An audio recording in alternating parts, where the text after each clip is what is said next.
প্রিয় লাকসাম মনোহরগঞ্জবাসী, সবাইকে বৈষম্য বিরোধী ছাত্র আন্দোলনের পক্ষ থেকে জানাচ্ছি বিপ্লবী সালাম। জুলাই গণঅভ্যুত্থানের অন্যতম নায়ক, বৈষম্য বিরোধী ছাত্র আন্দোলনের অন্যতম কেন্দ্রীয় সমন্বয়ক, আপনাদের লাকসামের কৃতি সন্তান, আপনাদের গর্ব, আপনাদের অহংকার, ঢাকা বিশ্ববিদ্যালয়ের মেধাবী শিক্ষার্থী রিফাত রশিদের এই লাকসাম, সবাইকে জানাচ্ছি প্রাণ ঢালা শুভেচ্ছা। আমরা বিপ্লব পরবর্তী সময়ে অনেকেই অনেকভাবে ইতিহাস উপস্থাপন করে, কিন্তু আমরা যারা খুব কাছ থেকে এই জুলাই গণঅভ্যুত্থানে নেতৃত্ব দিয়েছি, আমরা দেখেছি যে কয়েকজন দুঃসাহসী তরুণের দৃঢ়তার কারণে আজকের এই স্বাধীন বাংলাদেশ, ফ্যাসিস্ট হাসিনা মুক্ত বাংলাদেশ, সেই কয়েকজন তরুণদের মধ্যে, বিপ্লবীদের মধ্যে, নেতৃবৃন্দের মধ্যে অন্যতম গুরুত্বপূর্ণ নেতৃত্ব হচ্ছেন আপনাদের এই লাকসামের কৃতি সন্তান রিফাত রশিদ। আমরা কোটা সংস্কার আন্দোলন যখন শুরু করি, তখন এই কোটা সংস্কার এর বিপক্ষে যখন হাইকোর্ট রায় দেয়, তখন রিফাত রশিদই সর্বপ্রথম বলেছিল যে ভাই, বৈষম্যের বিরুদ্ধে আমাদের এখনই প্রতিবাদ করতে হবে। আমরা যদি হাইকোর্টের এই ফরমাইশি রায়ের বিরুদ্ধে যদি প্রতিবাদ না করি, তাহলে বাংলাদেশের আপামর ছাত্র সমাজ চিরদিনের জন্য বৈষম্যের অতল গহ্বরে নিমজ্জিত হবে। আপনাদের সেই রিফাত রশিদ আপনাদের সামনে উপবিষ্ট আছেন। আমরা আরো বলতে চাই, এই জুলাই বিপ্লবে যখন চতুর্দিকে আমাদেরকে ধরপাকড় করছিল,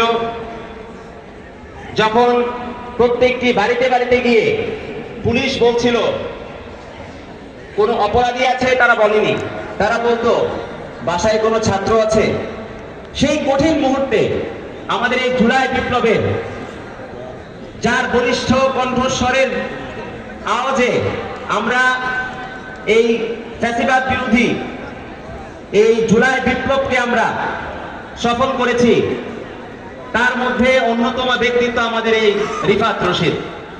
আমরা সহযোদ্ধা হিসেবে গর্বিত, তার মতো একজন দৃঢ় সাহসী সংগ্রামী ব্যক্তিত্বের সহযোদ্ধা হওয়ার সুযোগ আমাদের হয়েছে। আমরা চাইব বাংলাদেশের মাটিতে রিফাত রশিদদের মতো বিপ্লবী সহযোদ্ধারা যেন জন্মায়, যেন এই বাংলাদেশে আর কখনো ফ্যাসিবাদ মাথা তুলে দাঁড়াতে না পারে। সংগ্রামী ভাইয়া বোনেরা, গোটা বাংলাদেশে বর্তমানে যে অস্থিরতা চলছে, আপনাদের কাছে আমাদের প্রশ্ন, এই অস্থিরতার জন্য কে দায়ী? জুলাই বিপ্লব পরবর্তী সময়ে শেখ হাসিনার পতনের পর আমরা ভেবেছিলাম জনগণ যেখানে রায় দিয়েছে বাংলাদেশ হবে ফ্যাসিস্ট মুক্ত, এই বাংলাদেশে কোনো বৈষম্য চলবে না, এই বাংলাদেশে কোনো ফ্যাসিবাদ চলবে না, যার দরুন বাংলাদেশের আপামর বিপ্লবী ছাত্র জনতা তারা একসাথে রাজপথে জীবন দিয়ে 2000 শহীদের রক্তের বিনিময়ে আমরা বাংলাদেশকে আওয়ামী ফ্যাসিবাদ মুক্ত করেছি। আমরা ভেবেছিলাম এই ফ্যাসিবাদ মুক্ত করার পর বাংলাদেশের সীমান্তবর্তী সবচেয়ে কাছের দেশ ভারত, তারা জনগণের পক্ষে অবস্থান নেবে। দুঃখের বিষয়, আমরা দেখেছি ভারত জনগণের পক্ষে অবস্থান নেয়নি, বরঞ্চ শেখ হাসিনাকে ভারতে দীর্ঘ 4 মাস ঠাঁই দিয়ে, আশ্রয় দিয়ে ভারত বাংলাদেশের জনগণের বিরুদ্ধে অবস্থান নিয়েছে। আমাদের অবাক লাগে, তারা শুধু আশ্রয় দেয়নি, তারা আওয়ামী লীগকে, শেখ হাসিনাকে ফিরিয়ে আনার জন্য যা যা কিছু করা প্রয়োজন সবকিছু তারা বর্তমানে করছে।